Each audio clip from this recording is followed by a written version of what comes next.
नमस्कार, मैं रवीश कुमार। विदेशों में जब प्रधानमंत्री जाते हैं तो भीड़ पहले से ही पैसे देकर बुलाई जाती है, ढोल बजाए जाते हैं। अगर कोई पूछे क्या हो रहा है तो कैमरा दिखा दिया जाता है और कहा जाता है भारत की विदेश नीति मजबूत की जा रही है। असल में यह मजबूती नहीं, बस एक स्क्रिप्टेड इवेंट है जहां सच्चाई कहीं खो जाती है और दिखावा वायरल हो जाता है। और जनता वो तालियां बजा रही है उस पर्दे के सामने जो पर्दा है और उसके पीछे अंधेरा। फर्क सिर्फ इतना है कि आज सत्ता की बात झूठ से शुरू होती है और कैमरे की फ्लैश पर खत्म। जहां कूटनीति पहले दस्तावेजों में लिखी जाती थी, अब ट्विटर ट्रेंड से तय होती है। जहां पहले विदेश मंत्री चुपचाप सौदे करते थे, अब प्रधानमंत्री लाइव भाषणों में घोषणाएं कर देते हैं और फिर विदेश मंत्रालय स्पष्टीकरण देता है। अब विदेश नीति नहीं बनती, उसका फोटोशूट होता है। जहां कभी राजनयिकों के हाथ में कलम होती थी, अब सोशल मीडिया टीम के हाथ में मोबाइल है। पहले संसद को जानकारी दी जाती थी, अब भीड़ को भावनाओं से भर दिया जाता है। जहां पहले स्ट्रेटेजिक पार्टनरशिप होती थी, अब सेल्फी डिप्लोमेसी है। जो कभी राष्ट्र का सम्मान बढ़ाने का साधन था, वो अब पीआर की मंडी में बिकता है। जहां पहले एक शब्द न बोलकर बहुत कुछ कहा जाता था, अब बहुत कुछ बोलकर भी कुछ नहीं कहा जाता। प्रधानमंत्री कैमरे के बिना एक कदम तक नहीं रखते। न फैसला कैमरे के बिना होता है, न मौन। हर मुस्कान, हर हाथ मिलाना, हर राष्ट्रगान, सब स्क्रिप्टेड लगता है। जैसे विदेश नीति अब नीतियों से नहीं, कैमरा एंगल से तय होती है। जब लद्दाख में तनाव होता है, कैमरे को लद्दाख नहीं, लाइटिंग दिखती है। जब चीन की सेना सीमा पर बैठी होती है, हमारे चैनल चीनी मोबाइल ऐप्स पर बहस कर रहे होते हैं और सरकार चाइनीज ड्रैगन के खिलाफ सेल्फी युद्ध लड़ रही होती है। देश की विदेश नीति का संकट यह नहीं है कि दुश्मन मजबूत हो गया, संकट यह है कि हमने सच्चाई को दुश्मन मान लिया है। अब आलोचना नहीं होती, ट्रोलिंग होती है। राजनयिक नहीं बोलते, ट्रोल आर्मी जवाब देती है। और इस पूरे सर्कस का निर्देशन एक ऐसा प्रधानमंत्री कर रहा है जो कैमरे के बिना शायद खुद को पहचान भी नहीं पाता।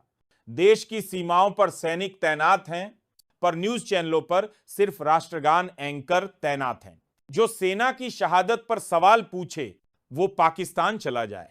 यहां सच बोलना खतरा है और चुप रहना इनाम। और सत्ता वो बस मुस्कुरा रही है कैमरे के ठीक सामने।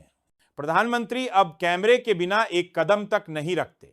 न मंदिर में माथा टेकना, न विदेश में झंडा फहराना, न जवानों से मिलना और न ही किसी सम्मेलन में बोलना। सब कुछ कैमरे की मौजूदगी में होता है। जैसे कैमरा न हो तो अस्तित्व ही अधूरा रह जाए। विदेश नीति अब नीति नहीं रही, वो एक दृश्य बन गई है जिसमें पर्दे के सामने रोशनी है, मुस्कान है और तालियां हैं, लेकिन पर्दे के पीछे सन्नाटा और रणनीतिक शून्यता। जब लद्दाख में चीन घुसता है, प्रधानमंत्री चुप रहते हैं, लेकिन कैमरा एंगल खोजता है कहीं कोई विजुअल मिल जाए जो इस चुप्पी को चमकदार बना सके। अफगानिस्तान में तालिबान सरकार बनाता है, भारत वर्षों की मेहनत गंवा देता है, लेकिन टीवी पर कोई नहीं पूछता कि विदेश नीति की ये हार क्यों हुई कैमरे में, तो बस प्रधानमंत्री का भाषण दिखता है, नामतमा, जिसमें वो भारत को विश्वगुरु घोषित कर चुके होते हैं। ऐसा नहीं है कि सवाल नहीं है, बस अब सवाल पूछने वाला देशद्रोही कहलाता है और सच्चाई दिखाने वाला पत्रकार नकारात्मक या रविश हो जाता है। मीडिया सवाल नहीं पूछता क्योंकि कैमरे की दिशा तय है और जनता तालियां बजाती है क्योंकि उसे फ्रेम के बाहर की चीजें दिखती ही नहीं। आज भारत की विदेश नीति कागजों पर नहीं, कैमरा फ्रेम में तय होती है। देश के प्रधानमंत्री अब राजनेता कम, एक परफॉर्मर ज्यादा हैं, जिनकी हर चाल, हर मुस्कान, हर मौन एक स्क्रिप्टेड एक्ट का हिस्सा लगती है। अब न फैसलों की गंभीरता बची है, न जवाबदेही की जरूरत, अब सिर्फ चमक बची है और वो चमक तब तक कायम है जब तक कैमरा ऑन है। फर्क सिर्फ इतना है कि आज सत्ता की बात झूठ से शुरू होती है और कैमरे की फ्लैश पर खत्म। आपने ध्यान दिया होगा, जब देश में आर्थिक संकट होता है, बेरोजगारी आसमान छू रही होती है, तब अचानक प्रधानमंत्री किसी देश की धरती पर उतरते हैं, वहां स्वागत में ढोल बजते हैं, भारतीय मूल के लोग भारत माता की जय के नारे लगाते हैं और टीवी स्क्रीन पर चमकता है दुनिया में भारत की गूंज। लेकिन कोई नहीं पूछता कि इन विदेश यात्राओं से देश को क्या मिला। अरबों रुपए खर्च कर, प्राइवेट जेट से जा जाकर, बड़े बड़े मंचों पर नारे गढ़कर क्या हमने अपने पड़ोस को सुरक्षित किया? क्या हमने चीन को रोका? क्या हमने पाकिस्तान से हालात सुधारे? या फिर हमने सिर्फ इतनी उपलब्धि पाई कि न्यूयॉर्क टाइम्स और वॉशिंगटन पोस्ट में एक अच्छी तस्वीर छप जाए? हर बार एक ही फ्रेम, प्रधानमंत्री मंच पर, पीछे तिरंगा, सामने कैमरा और दाएं बाएं वो भारतीय जिनके पास भारत में रहने की हिम्मत नहीं थी। लेकिन विदेश में भारत महान के नारे जरूर लगाते हैं।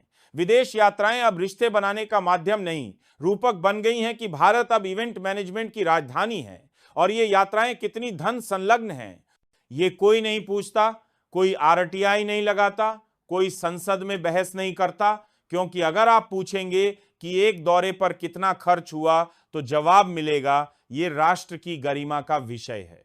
क्या गरिमा सिर्फ कैमरे से आती है?